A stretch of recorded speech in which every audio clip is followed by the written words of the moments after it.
Hey, welcome back to Evil's Comics. This guy over here is Evil Mike, and I have another review for you. This is from Image Comics, Frontiersman, issue number 2. Written by Patrick Kindlon, art by Marco Ferrari, colors by Marco Ferrari, and letters by Jim Campbell. The first issue, there wasn't a lot of meat in it. It was basically us meeting Frontiersman, a retired superhero that was also like a kind of nature activist back in the day. He is greeted by, I can't remember exactly, but he is greeted by someone who wants him to protect this tree. And they have built a tree house at the top of this tree, and they are asking him to kind of like live up there for a little bit, but for multiple reasons, but for news, appearance and stuff like that, especially because he's supposed to be like a retired celebrity kind of thing. And that's kind of where we left off in the first issue. This issue it brought a lot more. Already the art was really good. The story, like I said, the first comic was the first issue was just kind of like story build up. This one's kind of like world building. I wouldn't say it's more story development. We get a little bit of story development, but let's get into the review. So basically, it starts out with the frontiersman, and he is hanging up in the treehouse. And they kind of show different things that he's being bothered by, like drones, and it's from the news company. They kind of show you that he's still spry and able to get around a lot. Then they flip over to another scene because these news drones are catching him on camera and stuff like that and feeding it, 24/7 while he's up there. But they flip over to like it's supposed to be like the villains, I guess you would say, like maybe a league of villains.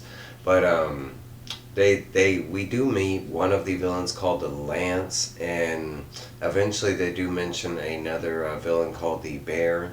And there is a main villain that talks, but as far as I remember, you never get his name. But the main villain, he kind of looks demonish. He's got big old wings and a creepy looking appearance. You only get to see bits and pieces of him, but the Lance is like a female, like super villain, but she's kind of dressed like a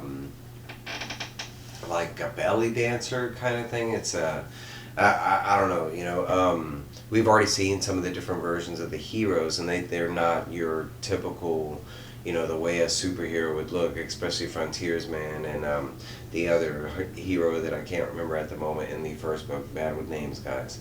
But anyways, basically it's like a little like, hey, there's Frontiersman, let's go get him type of thing from the villains. But that's all it really is. They jump up back over to Frontiersman with the news drones bothering him, and all of a sudden a super villain called Galaxia, I think that's how or just maybe Galaxy.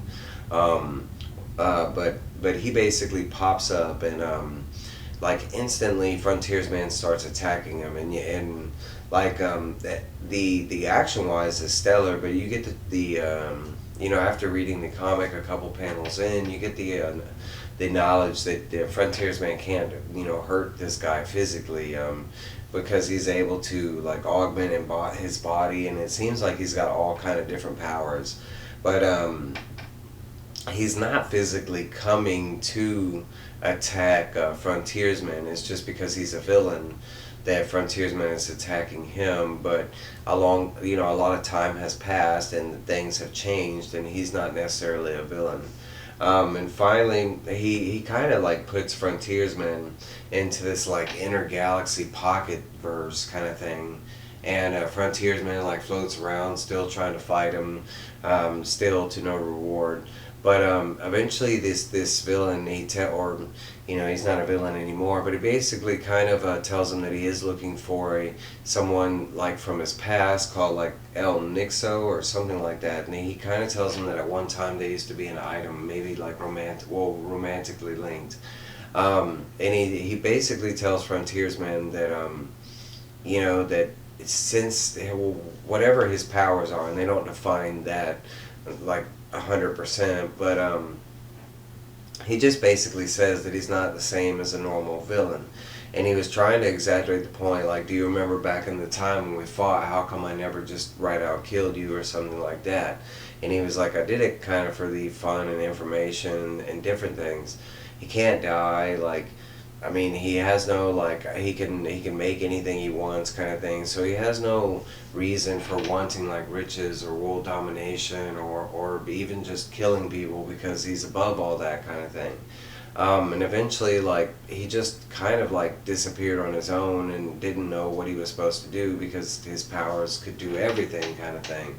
And since he had no like connection with humanity because he wasn't really human, he wasn't a superhero either kind of thing.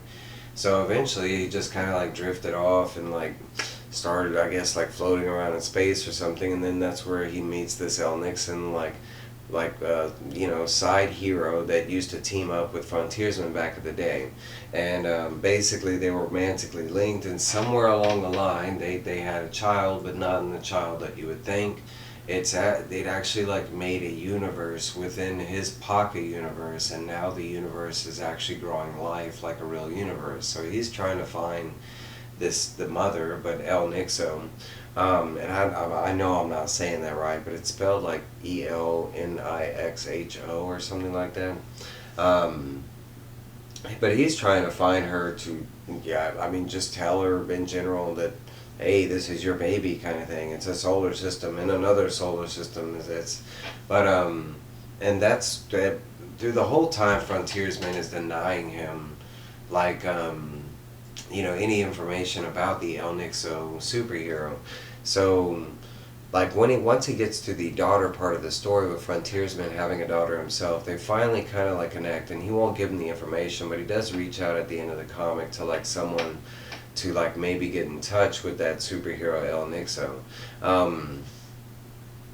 And that's kind of the main gist. They do have this one setup scene where like someone is calling a military looking type guy that's supposed to be an assassin, and they are hiring him to go beat up and notice I said beat up, but go beat up Frontiersman, and they send him all this information. And at first when they say beat up, the assassin is not for it, and eventually, like, after he finds out it's Frontiersman, he's like, oh yeah, just send me the details, I'm on it, but it's just, that's kind of really the only story set up as far as this. The whole universe, in my opinion, it's something that will be story set up, of course, but I don't think that's going to be main story. I think that might be something way bigger that takes a longer arc to tackle kind of thing. Because you think about the premise of a solar system and I don't know. But okay, my thoughts on the comic was really good. I mean, it seems like it's broken down a lot, but really it was a straightforward story because basically it was just Frontiersman and the villain and everything. But overall, I mean, I have a feeling this is going to be a bigger comic. It's kind of what I wanted from this comic. That's why I hopped on board on issue number 1. And with issue number 1 being story build up, I think people are kind of like maybe not looking so hard into it. But I kind of have a belief that this might be the next, Walking Dead or Spawn or something like that. At least the way they're building it up with the universe and the lore around what they're giving us. But again, the art is stellar. The story so far has been interesting, and it's presenting the questions that will keep me, on to issue 3. But hey, that's me. Let me down below. Are you interested? Are you picking it up? Are you passing on it? Let me know, and I'll see y'all later. Bye, guys.